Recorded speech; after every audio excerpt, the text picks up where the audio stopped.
Now, when Alicia approached me and said that, you know, we'd like a Singaporean to moderate the panel, I thought that was an interesting idea.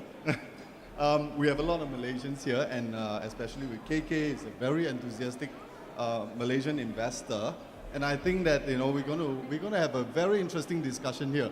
Now, for those who are still out there, if I may invite all of you over here just to take a seat, I'm going to, you know, ask a lot of questions close to the heart of a lot of Singaporean investors who are concerned about investing in Malaysia. So we're going to spend just 45 minutes doing that. At the same time, if you have any questions on the ground, please feel free to just voice it out. I believe there'll be a microphone going around and, you know, just getting to your questions now. Right.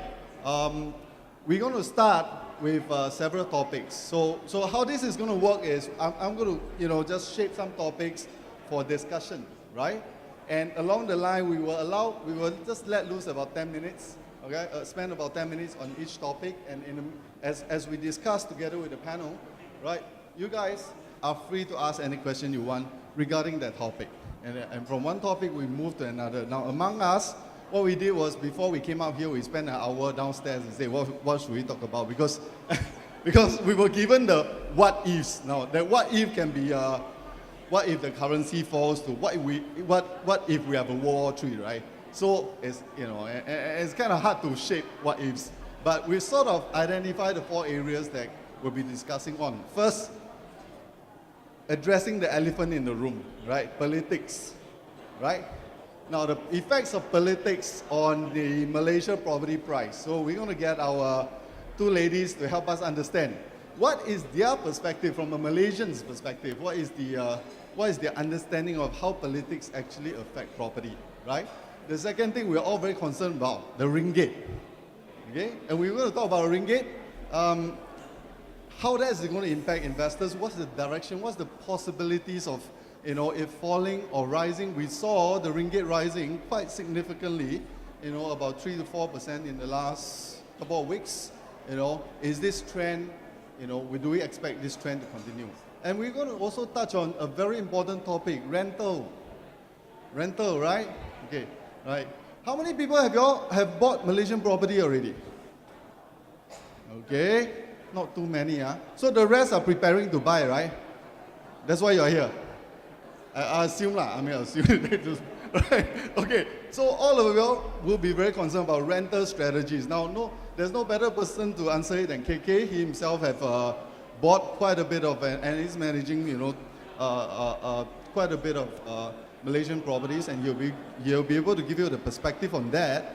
And lastly, right, we're going to touch on if they are going to buy, if they personally are going to buy an investment property in Malaysia, where would they buy? All right? So these are interesting questions. So thank you for sticking around, because we know it's the last panel discussion, so we appreciate you guys being here. So let's start with the first one, okay? And that's to all the panel, and to KK as well. You know? Feel free, doesn't mean that you're Singaporean, cannot share. Right. What is the perspective of politics? How from a Malaysian point of view, I mean, from an investor point of view, you know, how much does politics play, right, in your decision or investment in the market itself? You know, maybe you can share with us the perspective of that. And if you all have questions, please feel free to put up your hand. I'll be just watching. Right. Anybody want to share? Vicky, you want to go first? Okay, to me, politics, of course, in Malaysia is not something for us to proudly shout about. And in fact, there's a lot of dramas in our politics. But put it this way, whoever that comes, we had the worst leader for the past, this is our worst leader for the past how many decades, right? This is the worst of the worst leaders we have. If in a good scenario, it changed next year, well, it's a bonus. If it didn't, it will stay still as how it is right now. Looking at Malaysian economy or property prices, Malaysia's economy, or I would say Malaysia property, does not affect very much by the politics. So even if anyone would come and take this seat, I don't think it will ever affect the property prices.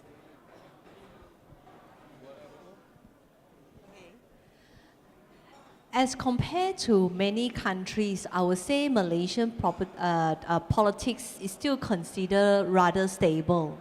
And generally, properties are very much driven by the economy of the countries.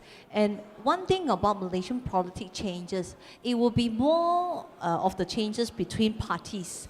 I will be very confident to actually make a statement to say that the overall general policy that governing the country will not going to be drastically changed just because of the changing of the ruling party, if such things ever happen.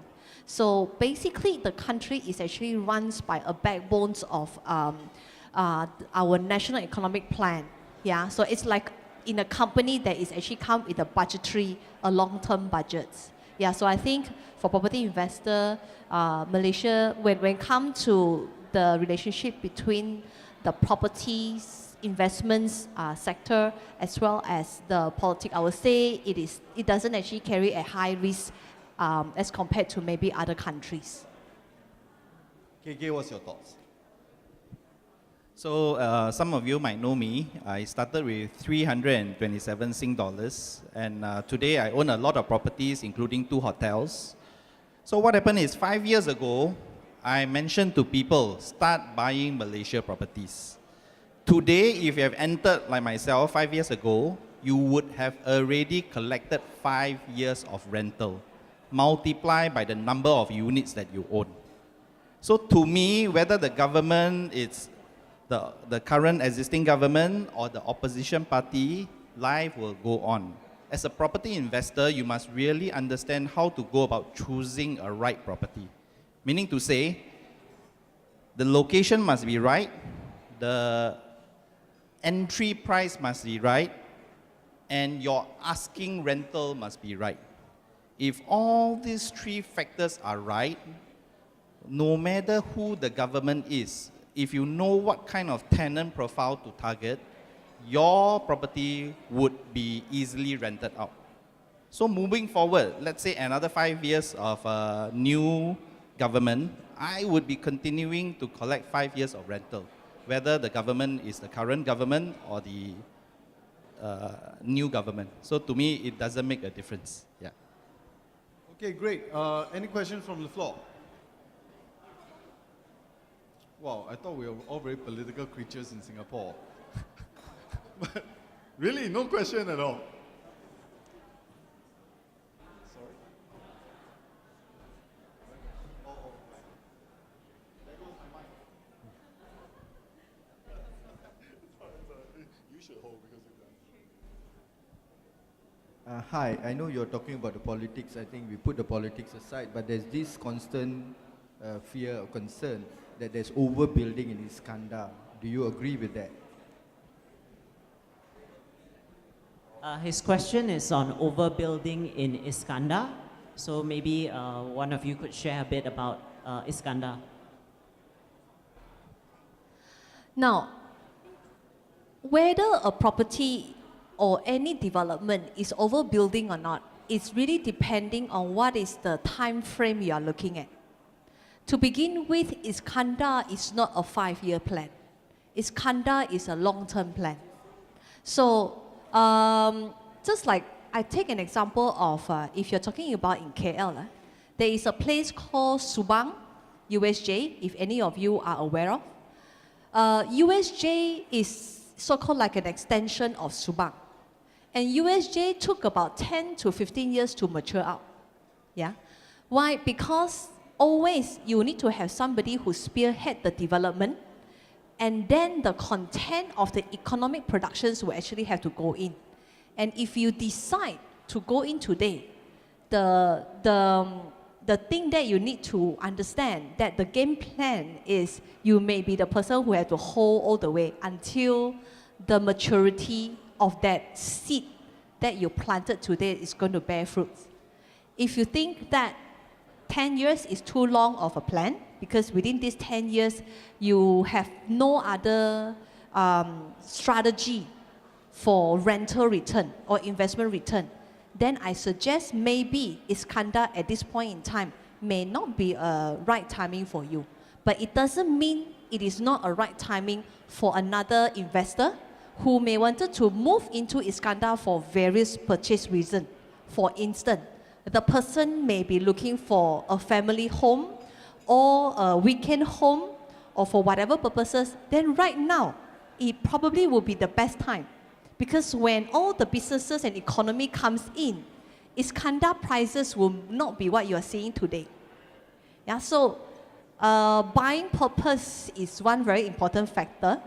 And to talk about Iskandar today and to talk about Iskandar in 2 years or 5 years' time, I can tell you the answer will be very much different.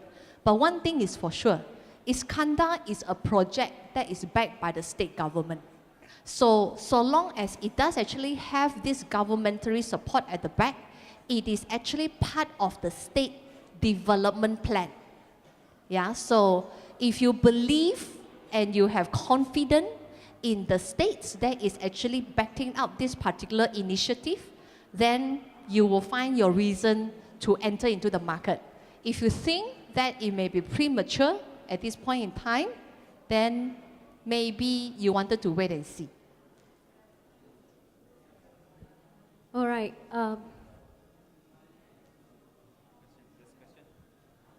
I think maybe, yeah, Vicky can finish what she has to say. For me, I put it in a valuable point of view.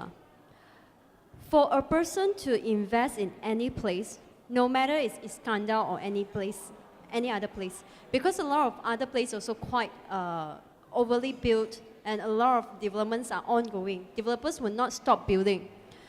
But put it this way, before you venture or invest into any other place, population is the #1 have to look into. You have to look into the place, is it sustainable to have population? Is the population able to grow? Are there people going to migrate into these places? When answering all these questions, the best thing to look into is the township, the master plan of the whole development. If it is a 20 years development, what is the component there that will attract people to move into this place? Like, we call it a black hole.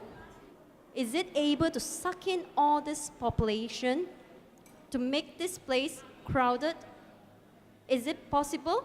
If it is yes, then it will be a good place to invest despite the supply. Okay, to answer that question, first of all, you need to understand your intention of investing in the particular Iskandar property. Because I'm a property investor and I only believe in real people doing real thing. We don't talk theory. Okay? So this is what one of my friends did in real life. No theory, it's for real. So what happened is he owns a HDB, right? You all know HDB rental, right? Is it resilient? Yes or no? No idea. Okay, anyway. He rented out his HDB for 2,000 over Sing dollars. So if you multiply 2,000 over Sing dollars times 3 is about 6,000 to 7,000 ringgit. So what he did with this 6,000 to 7,000 is he bought a piece of landed property in Iskandar. And he stays there because he's self-employed. And his monthly installment is only 2,000 over. So let me ask you, you do the sums. 6,000 minus 2,000, how much spare pocket money you have every month? 4,000, right? Can you retire already if you want to? 4,000 is something like a senior executive salary in Malaysia, right? So this is what real people do. So his intention is to own a piece of freehold landed property. In Singapore, you don't have 2M, you don't have 2 million, you don't talk about landed. So his dream is to own a freehold. And he gets to own a piece of freehold for free because he rented out his HDB and he bought a piece of landed. And he used his tenants' money to pay for his property. Yes? Okay? Okay, I think we have a question here as well. Yeah. Is the Malaysian government keen on promoting investment in Malaysia? for example, they keep on raising the foreign subsidy levy from 500,000 to 1 million, and so killed a lot of investor confidence because the affordability of Malaysian is about 750,000 in Iskandar. So it's difficult to exit. So would the panel advise the Malaysian government to be more smarter? You know, don't anyhow increase the foreign subsidy limit, because as an investor, we want to have an exit plan. You see? So that's my question. What is the thinking behind Malaysian government? Okay. May I repeat your question? So your question is whether the Malaysian government can be advised to not having the foreign cap, the investment cap for property, right? Okay. To be fair, Malaysia is not the only country that have a foreign investment cap. In fact, Malaysia foreign investment cap is generally talks about the amount. Malaysia investment cap by and large doesn't touch on the type of property that you can invest. If you go to other countries around ASEAN, you will realize that to many extent, you are not allowed to buy landed property. Right now, what Malaysian governments do, the restriction is only very much on the cap. Yeah? Yes, I think Selangor State has a little bit more on the landed, but having said that, it is still very little part as compared to the rest of Malaysia. So I would say, maybe it is part of the way to comfort the Malaysian, you know, to say that I do create a favoritism, yeah? Or to some extent, I do take care of you, Malaysian citizen, when it comes to buying a property, which this industry of buying properties, we talk about scarcity of land use. Yeah. So to be fair, Malaysian government is not the only government that impose foreign buying restrictions. To add on to that, to impose a cap on this is also a way to do cooling measure, because of too many properties being sold to foreigner is also not very healthy. Because if a building has got more than 50% sold to a foreigner, that means majority of the building is investor.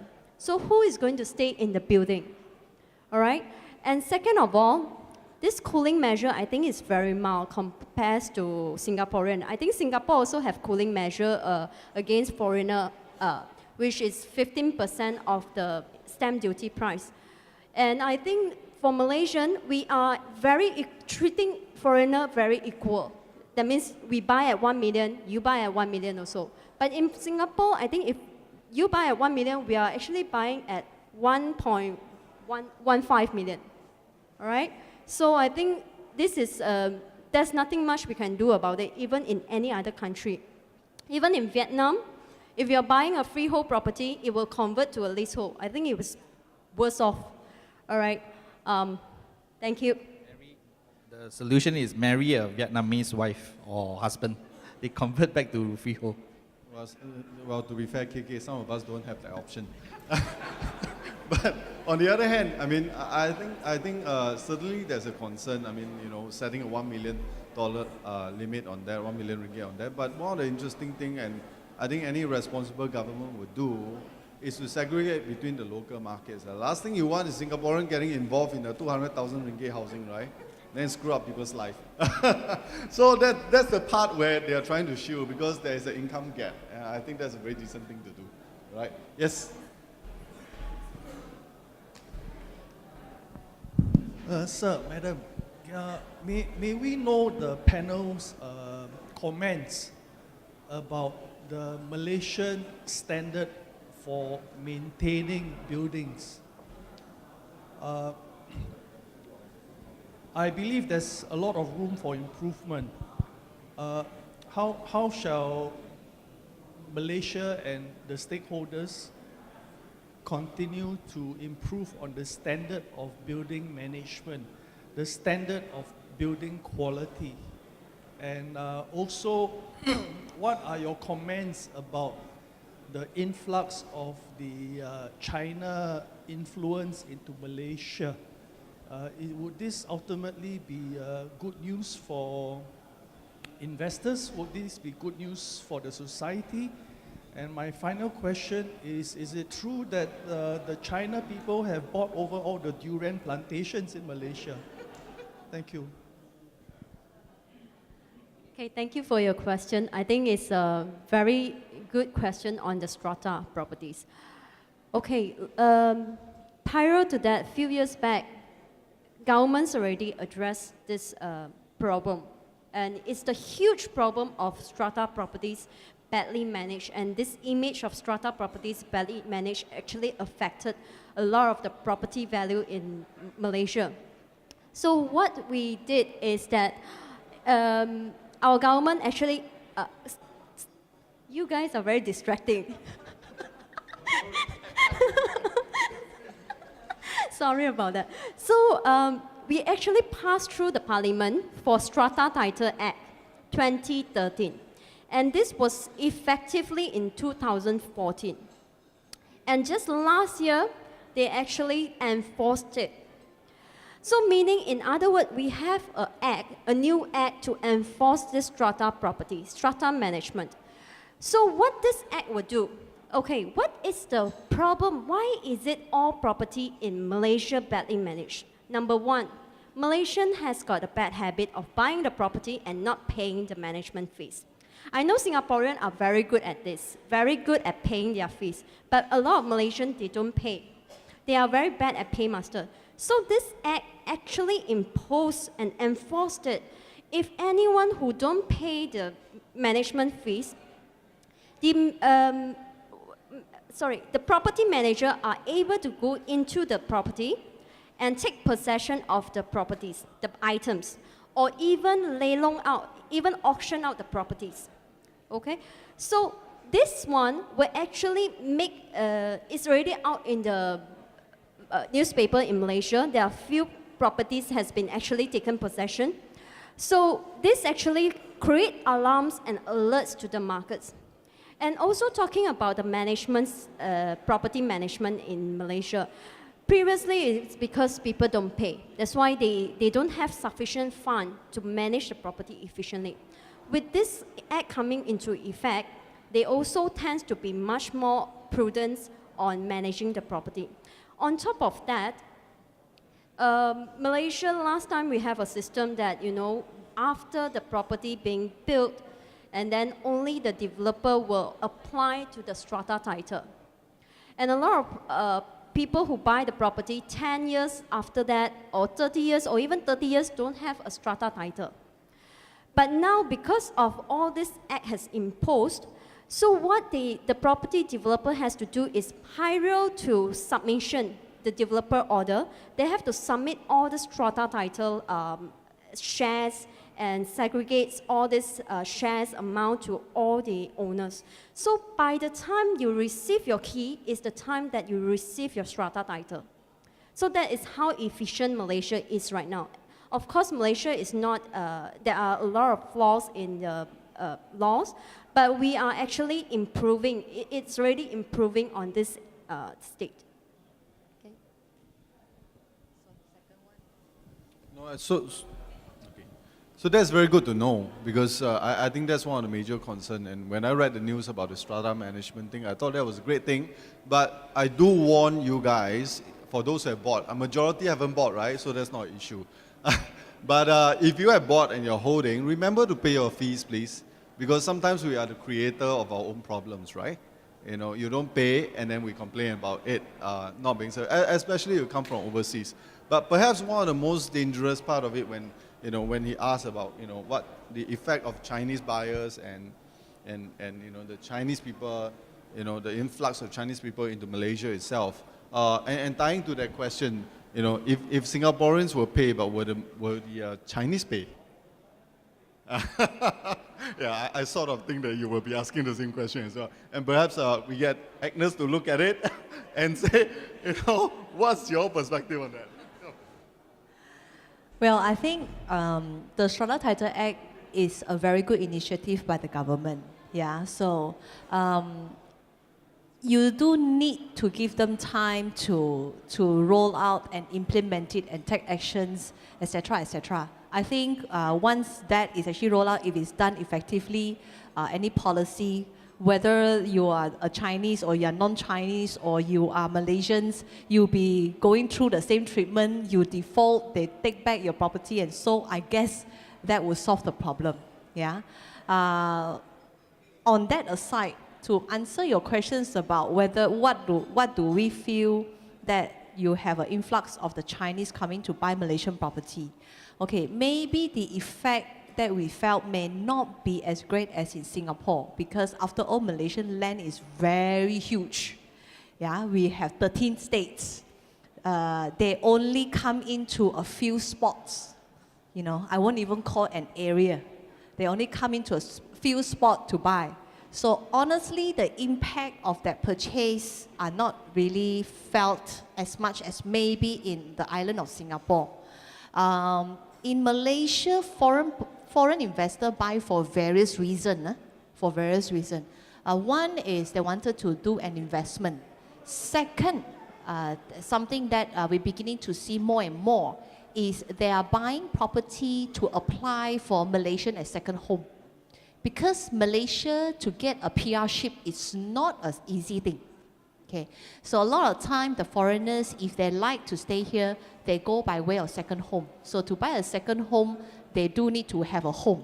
So I was actually sharing with Vicky just now over tea break. I said, hey, what was that property that in KL, you know, whereby I can't remember which foreigner, which country, most of it is actually by that country's investors. And when you drove down, it looks like, you know, like all the condominiums is without lights. And if you do not understand who are the people who buy, you would think that that property is like a dead property. But in fact, foreigners, some foreigners who come to Malaysia, they are like migratory birds. You know, birds that travel when winter comes, they fly to a summer location. You know, so these are people that sometimes they come only for summer holiday. So property investments by foreigners, honestly, it also have a lot of different reasons. So I think at this point in time, whoever who come to buy, whatever country who come to buy, the most important is they pay maintenance fee. Or else allow the Strata Title Act to take effect so that the property that you cannot move around in Malaysia are not tarnished because of that. So interesting. I mean, we always, you know, one of the things that have been driving investment is the participation of the Chinese people. You know, we say that, oh, the Chinese are going into the market, therefore that's a good thing. And so what we're hearing from you is that could be a challenging thing in the case of Malaysian property, because if they don't pay and don't care, then, you know, the confiscation is going to be more and possibly more liquidation, and therefore there's a value issue. I add on to a little bit about this, right? To be honest, Chinese investors, they are not much in Malaysia right now. They only want to invest in land. But invest in ready-made property, majority are the Taiwanese. So Taiwanese, I think they are much more civilized.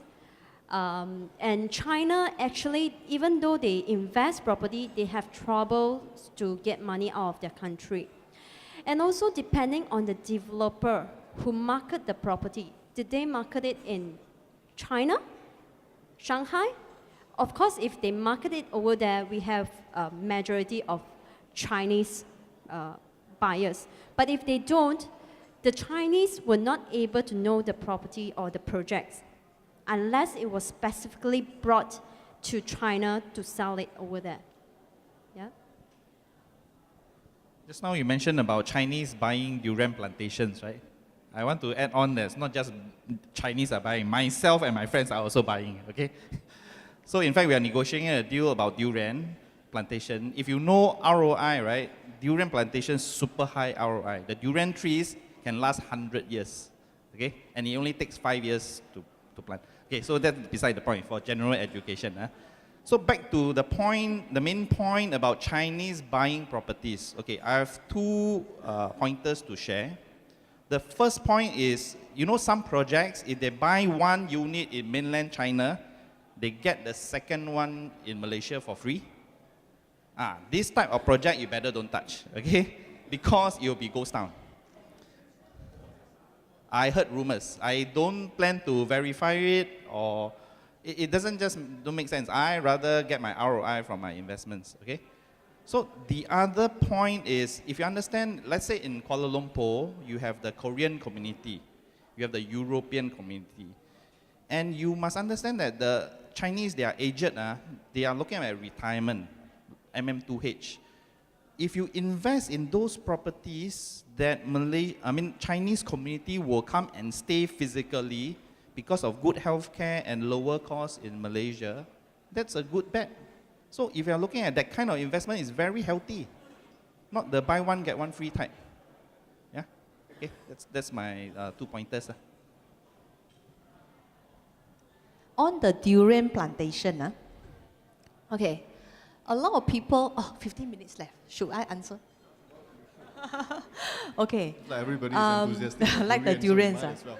Okay, you see, when it comes to durian plantation, it is a business, okay? If you buy a small durian farm, it's just a small backyard durian farm. A durian plantation, to actually have a durian in its mass, managing its production in the mass, it runs in hundreds of acres, okay? And what is your objective of buying a durian farm is something that you must think about. If it is durian farm today, 20 years later, it is still durian farm, you may be lost in your inflation. You have to decide when you are going to change your money and then you're going to park in another country, and there are things that you are not able to control. You see, so when you buy a durian farm, do you want to be a durian farm landlord, or do you want to be a durian farmer? That is two different things, okay?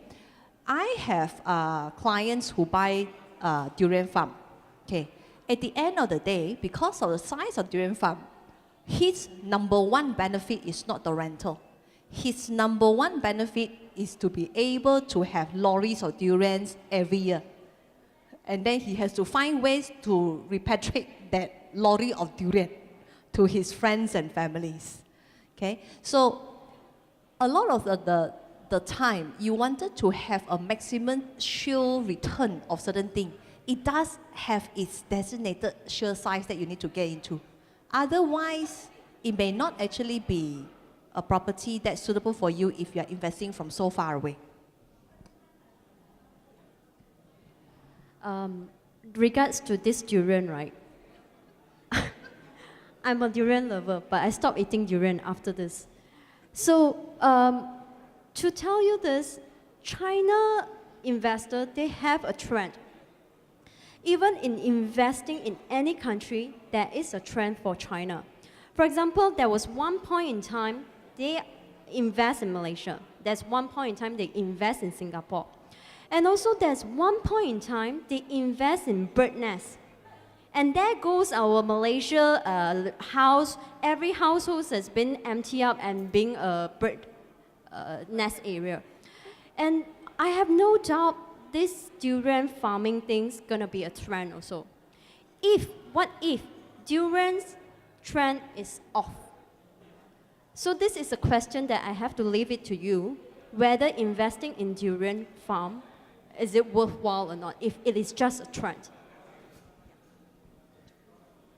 I think this lady has a question. Yeah, just one last note though. You know, Chinese also bought a lot of wineries in France, right? Right, because that was the thing and all. Well, word goes that they buy the winery, they run it to the ground, and then they sell it at a discount back to the owners. So, you know, when we were in France, when I was traveling around looking at global property, anybody who has a winery to sell to the Chinese, I'll say sell, you can get back a 50% discount after 5 years. And that's a reality. I mean, to own it is one thing, right? The glamour of owning one is one thing, right? The hard work of, it's just that everybody say you want a cafe, right? Until you realize that you have to wake up early to actually make coffee. Right? You know, that sort of thinking, right? Same thing, you know, the glamour of I'm a winery owner until like, gee, you have to step on the wine, you know. You have to step on the grapes to actually extract it. So the reality kicks in, sorry. Yes? Hi, I'm a Malaysian myself. I noticed there are some special rules in Australia where a foreigner, if they wish to invest any properties, landed or not landed, like an apartment, fine, you can buy. But when you want to sell it to somebody else, like subsequent sale, you can only sell it to the locals or the PR status people. Whereas Malaysia, you don't have that restriction. So you can sell it to whoever who want to buy it from you. So I think that is a good tip for people not to worry too much, unless you are thinking about education where you don't want your son to learn Cap Pulang accent, but it has to be Cambridge language. But if you're not at that level, in terms of peace terrorists, I don't think we are as messy as island bombing London. So you don't really have much concern if you're Singaporean, because $3 compared to $1 spending, how much durian can you eat? You know, you can eat more, right? So I think the subsequent sale is quite an important point.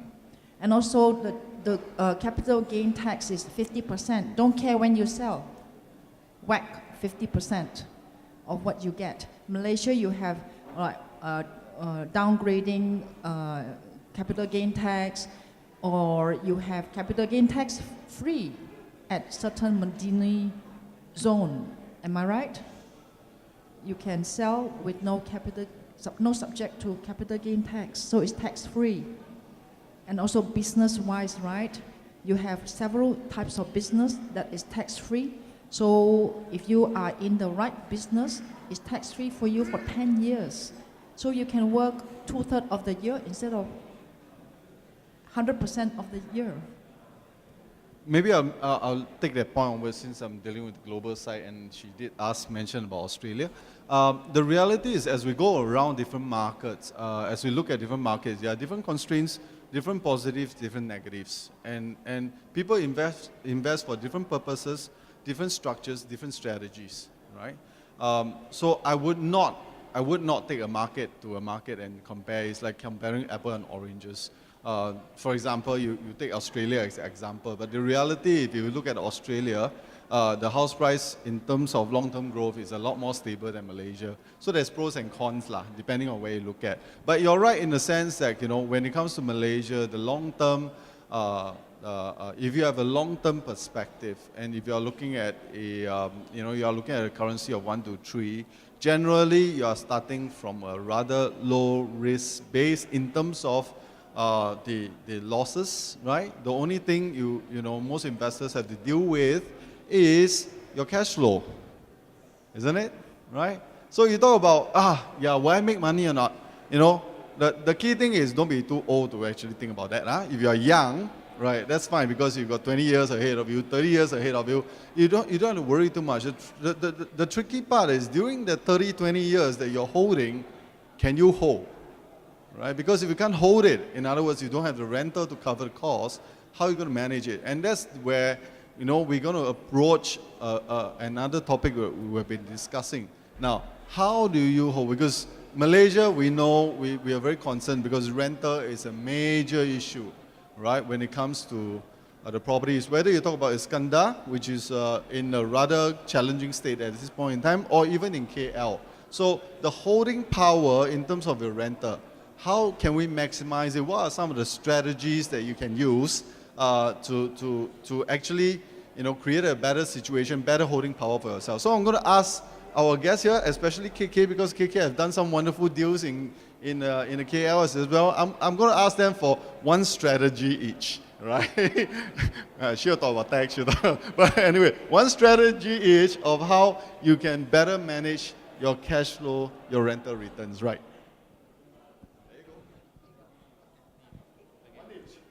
Okay, for me, I have one unit at Bukit Bintan. Are you familiar with Bukit Bintan? Bukit Bintan is like the Orchard Road of Kuala Lumpur.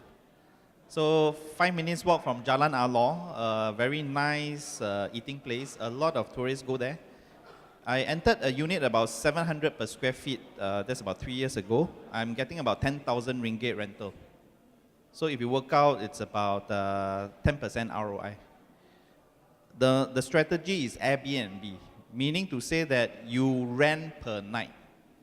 If you were to put a family of 4, husband, wife, 2 kids, probably you're getting a 4,000, 5,000 type of rental. But if you do Airbnb, 400 a night, just 25 nights out of 30 nights in a month, you get 10,000. So that's my strategy lah. Yeah, and it was featured in the magazine a couple of months back. Yeah. Okay, there's only 2 ways to increase your yield. Either you buy it at lower price, rent it at market value, then you have higher yield than other people. Or you rent it at higher price than the rest of the people. But above all, be ready to get a ready markets. I mean, go to the places that tenants are easily available. In other words, these people sure have to rent it from you and no else way. For example, right, buy somewhere close to a university will be beneficial. But of course, you have to study this university or college. Is it sustainable? Is the student has the rental or the power, purchasing power? Because a lot of university in Malaysia, they are government university. So the rental market is not that high. If you go to private university, there are so much higher rental. On top of that, you also can try, factories area. Area there's a lot of factories. Okay?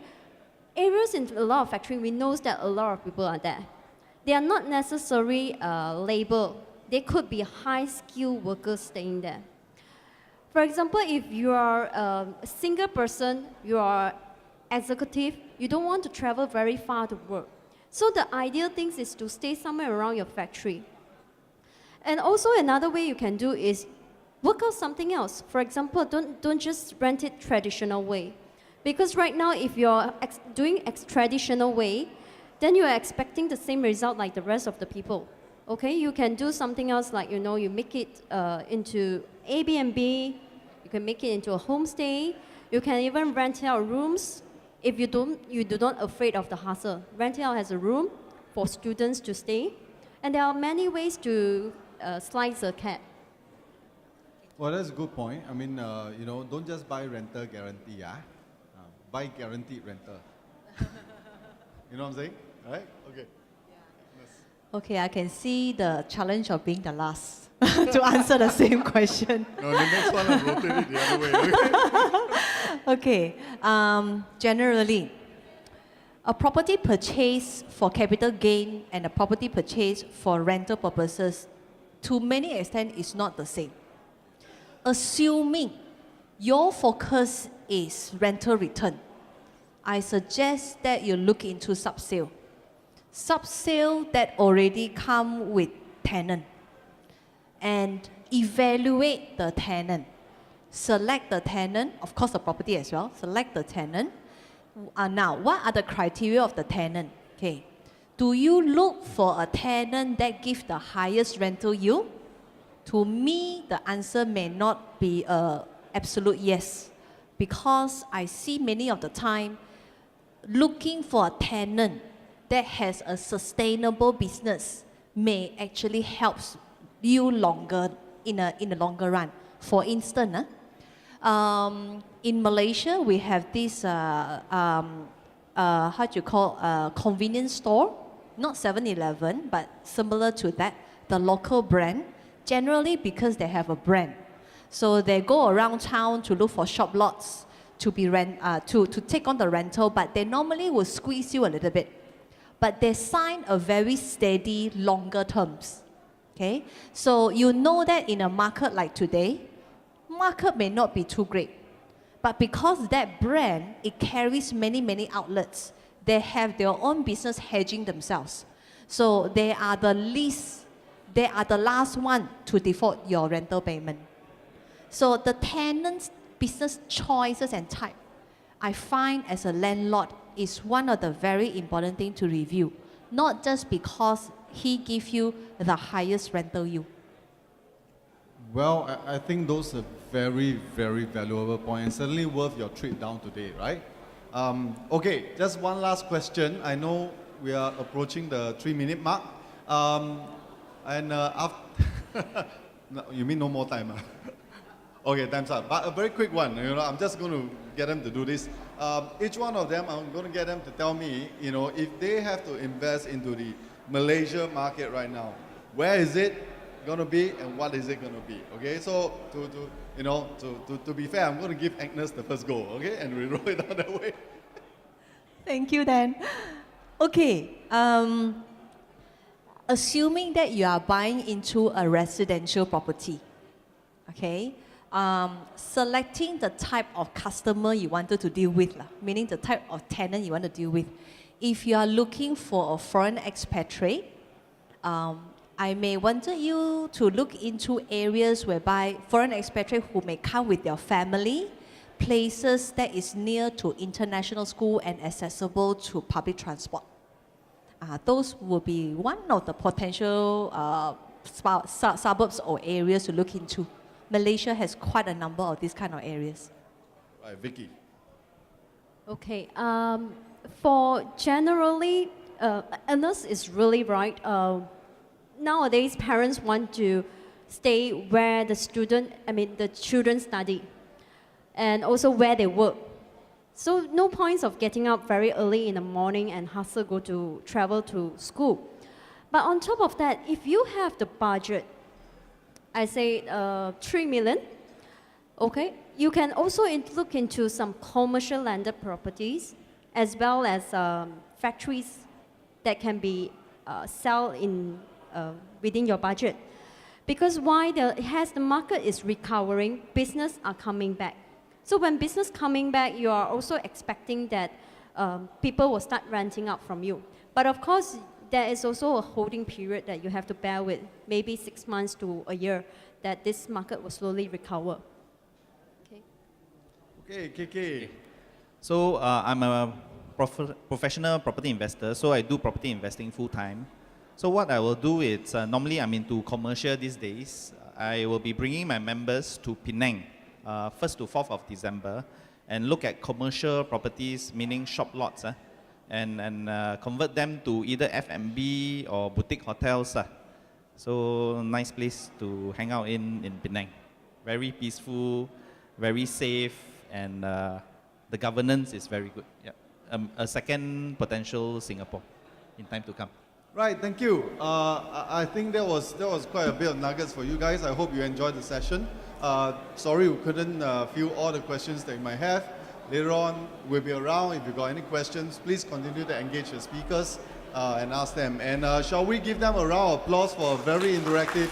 I've learned a lot. I don't know about you guys, but yeah, thank you very much.